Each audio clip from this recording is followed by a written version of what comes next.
जय हिंद साथियों, जोहार। आज हम 30 सितंबर 2024 प्रार्थना सभा क्रम में पढ़े जाने वाले समाचार, पूछे जाने वाले समान ज्ञान प्रश्नोत्तरी के प्रश्न जो कि कक्षा 1 से लेकर के 12 तक के विद्यार्थियों को पूछे जाते हैं, बहुत ही शानदार तरीके से करने वाले हैं। तो शुरुआत करते हैं आज के सुविचार के साथ। बहुत ही शानदार सा सुविचार है आज का। कहता है, सफलता के पथ पर कठिनाइयाँ की मेहमानी होती है। आप किसी भी कार्य की शुरुआत करो, उस पर आपको कठिनाइयाँ आएगी, लेकिन कठिनाइयों से डरना नहीं है, ना ही घबराना है। स्वामी विवेकानंद ने बहुत ही शानदार सी बात कही थी, उठो, जागो और चलते रहो जब तक कि आपको लक्ष्य की प्राप्ति नहीं हो जाए। तो सबसे पहला प्रश्न है प्राथमिक स्तर का। प्राथमिक स्तर का प्रश्न जो है कक्षा 1 से लेकर के 5 तक के विद्यार्थियों को पूछे जाते हैं। पहला प्रश्न कहता है, खुद कभी वह कुछ ना खाए लेकिन सबको खूब खिलाए। तो यहाँ पर क्या है सही उत्तर? चम्मच। चम्मच है। देखिए, यह प्रश्न इस तरह से भी पूछा जाता है कि उसे खाने के लिए खरीदते हैं लेकिन उसमें खाते नहीं हैं। तो वहाँ पे उत्तर प्लेट था।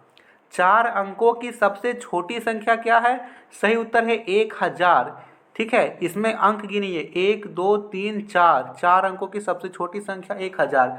यही पूछता 4 अंकों की सबसे बड़ी संख्या क्या है? तो 9999 होता।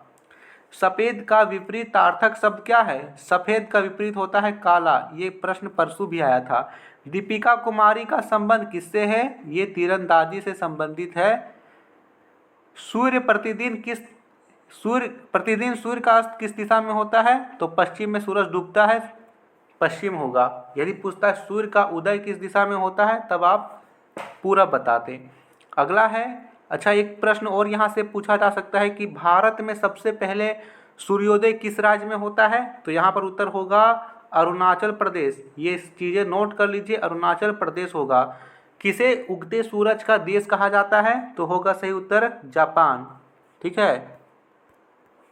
अगला प्रश्न है उच्च प्राथमिक स्तर का प्रश्न जो कक्षा 6 से लेकर के 8 तक के विद्यार्थियों को पूछे जाएंगे। पहला प्रश्न कहता है, भारत कोकिला किसे कहा जाता है? सही उत्तर है सरोजिनी नायडू। भारत में कुल कितने राज्य हैं? तो 28 राज्य हैं। कौन सा ग्रह सूर्य के सबसे निकट स्थित है? बुध ग्रह। देखिए, यहाँ पर सौरमंडल से संबंधित जो अधिकतर प्रश्न होता है उसे आप एक बार एक नज़र में, एक दृष्टि में देख लीजिए। सबसे छोटा ग्रह जो है वो बुध ग्रह है और सबसे सूर्य के नज़दीक है। आपको पूछे कि सौरमंडल का सबसे बड़ा ग्रह कौन सा है? आप बताइएगा बृहस्पति। आपको पूछेगा पृथ्वी की जुड़वा बहन, सांझ का तारा, भोर का तारा और सबसे चमकीला ग्रह किसे कहते हैं? तो आप बताइएगा शुक्र। ठीक है।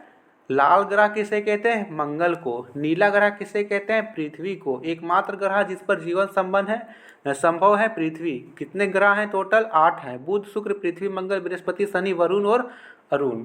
याद रखिएगा। चलिए, यूरेनस नेपच्यून है ना, उसी को अरुण वरुण बोलते हैं। विटामिन बी की कमी से कौन सा रोग होता है? Beriberi. यहीं पूछे विटामिन सी की कमी से कौन सा रोग होता है? स्कर्वी बताते।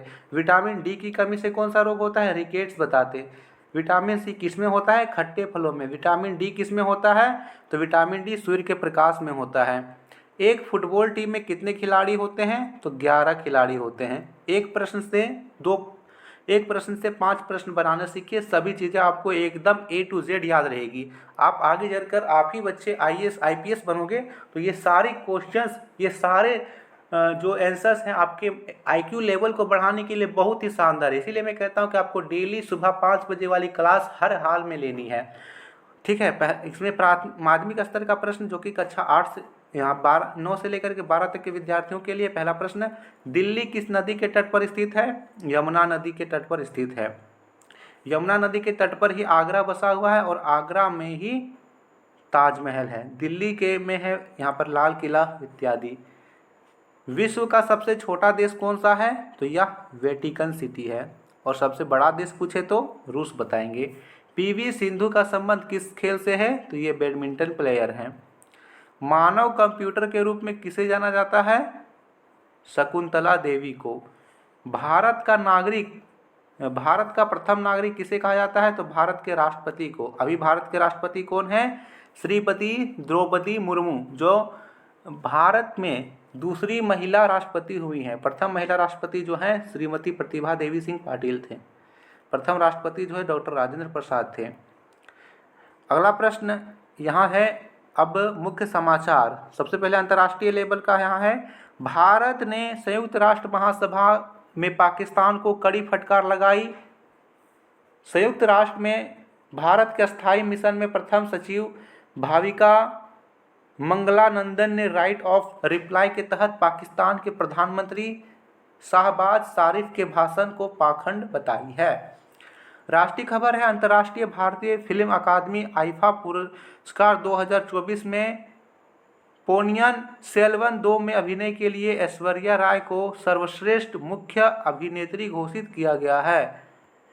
अगला है, प्रधानमंत्री किसान ऊर्जा सुरक्षा एवं उत्थान महाभियान पीएम कुसुम योजना के तहत किसानों के खेतों में सोलर पंप लगाने के मामले में झारखंड देश के शीर्ष 5 राज्यों में शामिल हो गया है। पीएम कुसुम योजना बहुत ही यहाँ पर शानदार सी योजना है। खेल जगत का समाचार है, भारत के सबसे तेज गेंदबाज मयंक यादव को शनिवार को राष्ट्रीय क्रिकेट अकादमी ने बांग्लादेश के खिलाफ T20 अंतर्राष्ट्रीय सीरीज के लिए भारतीय टीम में शामिल किया है। ये राष्ट्रीय क्रिकेट अकादमी के तहत ये आया गया है। झारखंड के मुख्यमंत्री श्री हेमंत सोरेन ने शनिवार को श्रम विभाग के 444 प्रशिक्षण अधिकारियों को नियुक्ति पत्र प्रदान किया है।